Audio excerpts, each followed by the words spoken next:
притворањето на тройците помилување ВМРО ДПМН се доведува до прав процес на помилување, со дека претенички од независната група најавија можно да не Веројатно да, мала е земјата, поврзано ни општеството, правниот систем влијае и на политичкиот систем на правниот систем, кога се носат одредени одлуки, но тоа не значи дека секој не треба да гледа својата работа. Знаете дека имаше поддршка од 8 пратеници од опозицијата да се отворат уставните промени и тие уште тогаш рекоа дека дават шанса да почне процесот на промени на уставот. Следува следна фаза каде што е потребно обично или просто мнозинство, но не е двотретинско мнозинство и некаде во јануари месец, втората половина ќе биде повторно потребно двотретинско мнозинство. Јас на овој процес во парламентот гледам како на политички диалог и гледам на начин како преку инклузивни процеси да можеме да го зголемиме мнозинството. Жалам што истакнуваат пратениците дека тоа влијае. Секако јас се надевам дека ќе останат на сите своји ставови заради тоа што процесот како тече дискусијата за нацртање на уставот, инклузивноста, ќе заврши јавната дебата после втората пленарна седница која што е планирана на 1 декември и ќе соопштиме амандмани во кои што уште еднаш ќе потврдиме сериозна вграденост на опозиционите дискусии и предлози во самите уставни амандмани, што според мене ќе значи потврдување на двотретинското мнозинство, па дури и негово зголемување. Но тоа само моја надеж. Она кое што исто така сакам недвосмислено да го испратам како порака, дека правото и правната држава, владење на правото се императив во Република Македонија и секако постојано напоменуваме дека не треба да има никакво мешање во правосудството.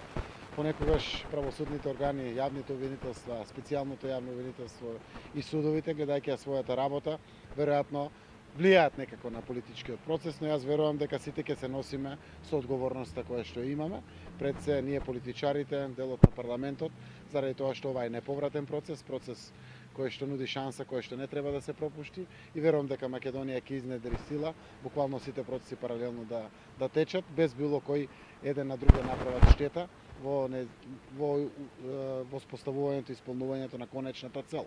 Во парламентот тоа е уставните амандмани, членството во Европската унија и НАТО, а во правосудството секако е владење на правото и одговорност на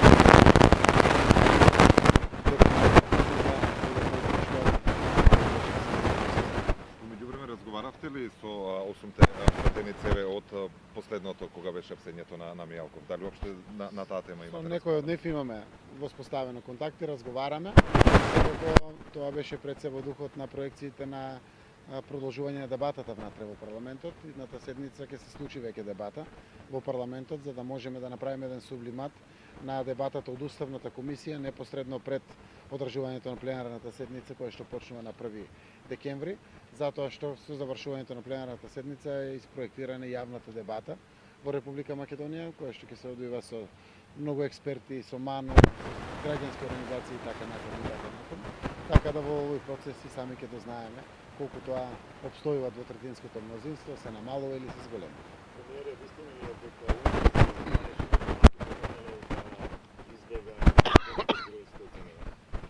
Па сите видовме и дури самите земи потврдија дека со дипломатски коли на Унгарија, придружуван господинот Груевски со унгарски дипломати, буквално е подпомогнато да стигне во Будимпешта. Тоа е повеќе од јасно, јас верувам дека истрагата ги отвори сите детали. Жалам што Министерството се уште не може да излезе со деталната информација, но секако почитувам и јас, почитуват и тие, дека јавното обвинителство е во сериозна истрага и додека трае истрагата не може да ги споделат сите детали.